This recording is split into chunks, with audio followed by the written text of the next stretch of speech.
वो है जीवात्माओं का उद्धार, जीवात्माओं का कल्याण, जीवों को आवागमन से रहित करना, जन्म मरण से छुटकारा दिलाना, ये है संतों का। जब कलयुग में संत पधारे तो उन्होंने ये रास्ता जीवों के लिए रखा। ये जीवात्माएं जो अनंत जन्मों से यहाँ पड़ी हैं, उनको घर जाने का मौका कब मिलेगा, कैसे मिलेगा, किसके द्वारा मिलेगा, ये जानकारी संतों ने दी। और इस बात को तुम्हें सोचना चाहिए। जब तक ये जानकारी नहीं मिलेगी और इस जानकारी को लोग नहीं समझेंगे तो ये छुटकारा मिलना बहुत मुश्किल है। एक एक बच्चों को ध्यान में रखो। ये बच्चों को भागा यहाँ से, भागा बच्चों।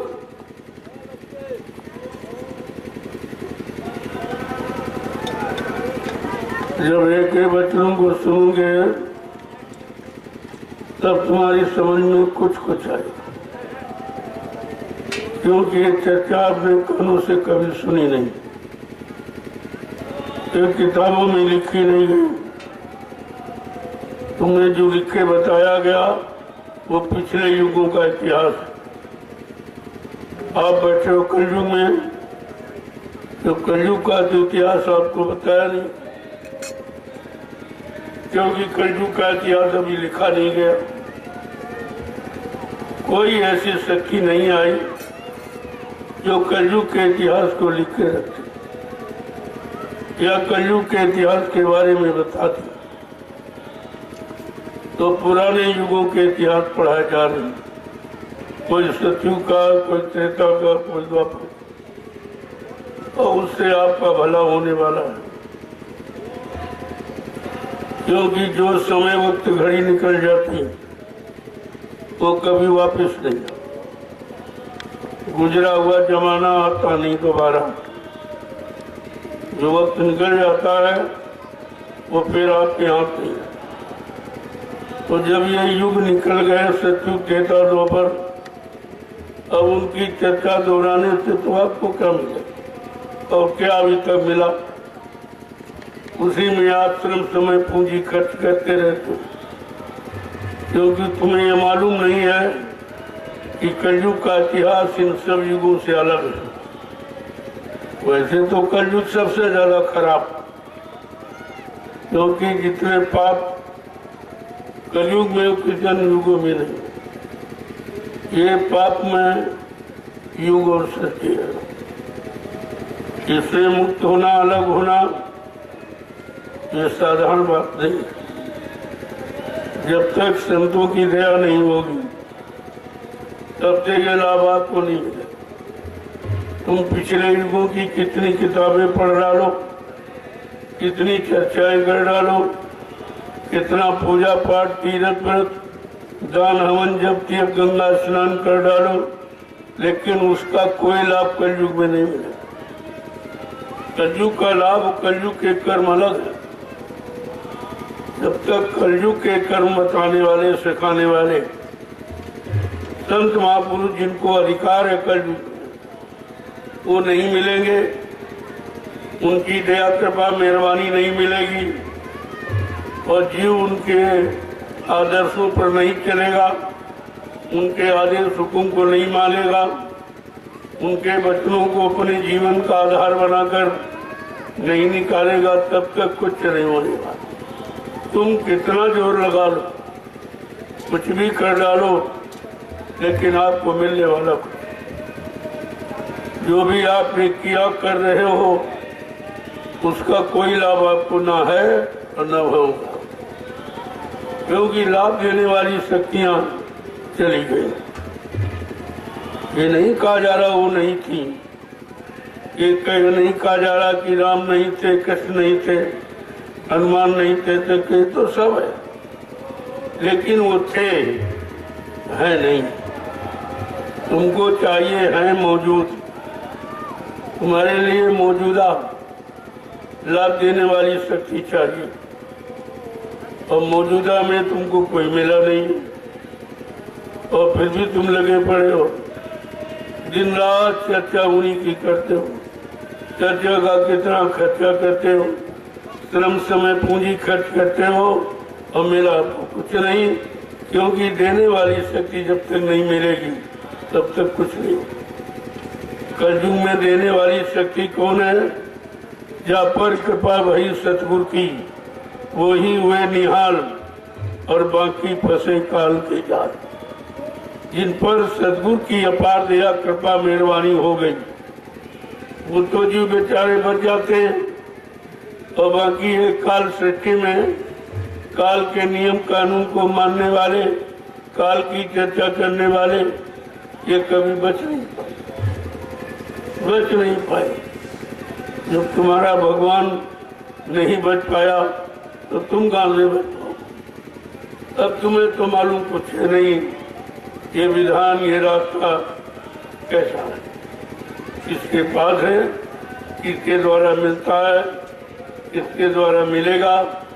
जब तक ये जानकारी आपको नहीं होगी तब तक आप इस रास्ते को पा ही नहीं सकते। और ये रास्ता सबके पास है, ये तो संत महापुरुषों के पास है, और संतों की खोज करना, उनकी शरण में जाना, ये तुम्हें मालूम नहीं। तुम जानते नहीं संत क्या, संत किसे कहते हैं, संतों का काम कलयुग में क्या है, ये तो जानकारी आपको है नहीं। क्योंकि जब तक संतों के सत्संग वचन आप नहीं सुनोगे तब तक कोई जानकारी नहीं, और वो वचन सब जगह मिलते नहीं। इस समय तो बहुत कमी है, संत आए फिर भी उनकी चर्चा, उनकी जानकारी होना मिलना बहुत मुश्किल है। तो जिस पर दया कृपा मेहरबानी हो गई वो तेजू पा लेता, बाकी सब बेचारे रह जाते। आज करते हुए भी आपको कुछ नहीं मिला, और फिर भी तुम्हें होश नहीं है कि हमें क्या करना चाहिए। अरे संसार में, भौतिक जगत में कोई कार्य करते हो तो इसी इच्छा से करते हो कि हमें कुछ मिले, हमें कुछ लाभ मिले, हमें देने वाला हमारे सामने आए, उसके हाथों से हमें कुछ मिले, उसकी वाणी से कुछ जवाब मिले कि तुमने अच्छा किया कि खराब किया है। तो ये तो जब तक ये नहीं होगा तब तक तुम्हें देगा तो, और वो कोई मिलने वाले हैं नहीं, क्योंकि वो चले गए। जिनको गए लाखों वर्ष हो, उनकी तुम पुकार गुहार लगाते हो। अरे जो कल चला गया शरीर से वो आज नहीं आएगा, तो जिनको लाखों वर्ष चले गए वो तुम्हारे चिल्लाने से क्या वो आ जाएंगे? क्या वो मिल जाएंगे? क्या उनकी दया मिल जाएगी? क्या उनसे कोई लाभ मिल जाएगा? इसलिए गुरु को ही खोज करो भाई।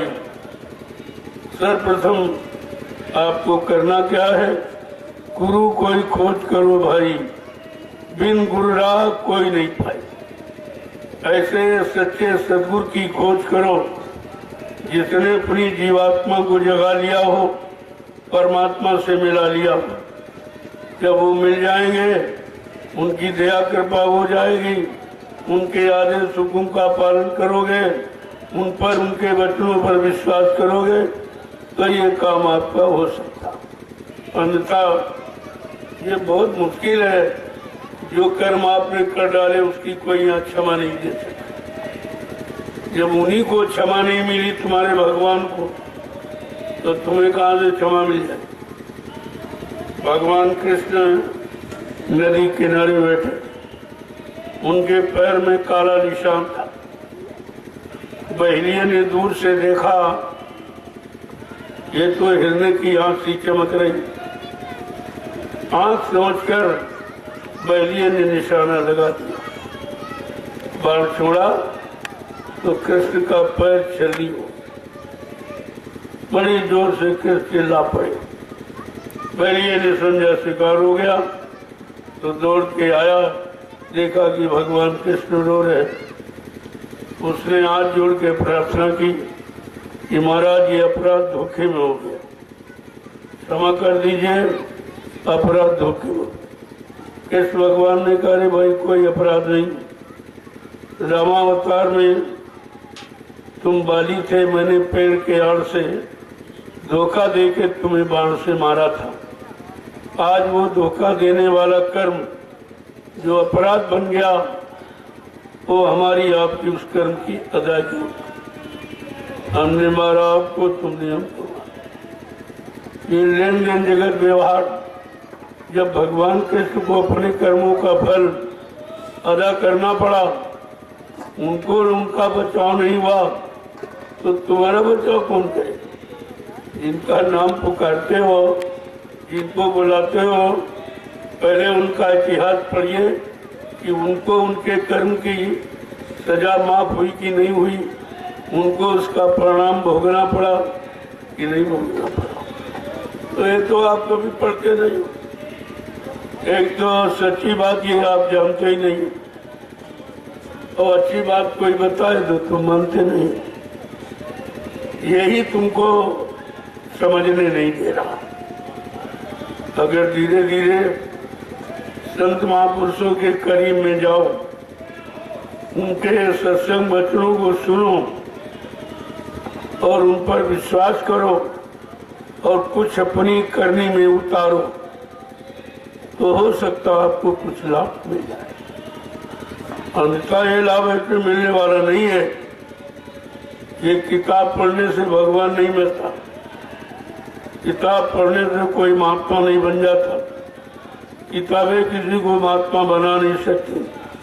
जब तक वो महान आत्माएं नहीं मिलेंगी, उनकी शरण में आप नहीं जाओगे, क्षमा याचना नहीं करोगे और तुमको अपने गुनाहों की माफी नहीं मिलेगी, तब तक आपकी समझ में कुछ नहीं है। बड़ा कठिन है, बड़ा सरल।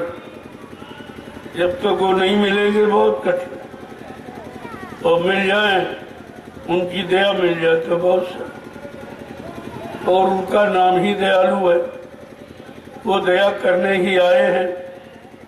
बाकी जितनी शक्तियां, जितनी अवतारी शक्तियां जिनके बारे में आपको जानकारी दी गई, वो किसी के द्वारा किए गए कर्म को माफ नहीं कर सकते। ये अधिकार उनके पास नहीं है। ये अधिकार कलयुग में केवल संत महापुरुषों को मिला। संत लेख परंत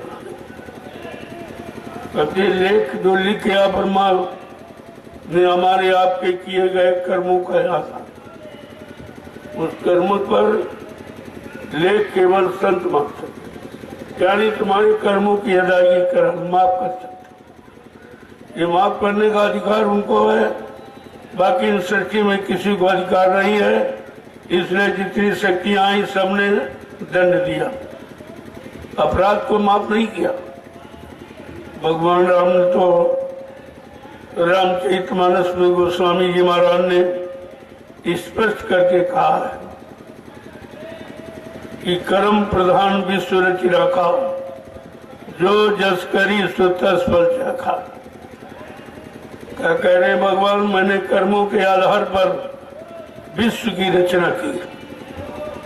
जो जैसा कर्म करेगा मैं उसको वैसा फल दूंगा। ना मैं माफ कर सकता हूँ, ना खत्म कर सकता हूँ, ना अदला बदली कर सकता। कौन ये अधिकार मेरे पास नहीं है। गोस्वामी जी महाराज ने और भी कुछ लिख के कहा है, काल नेम में तिनकर बढ़ाता, शुभ अशुभ कर्म फल दाता।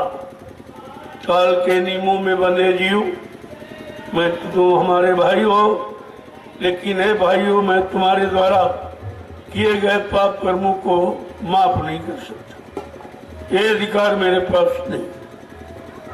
ये माफ करने का अधिकार सृष्टि में केवल संत महापुरुषों के पास, उनको अधिकार है।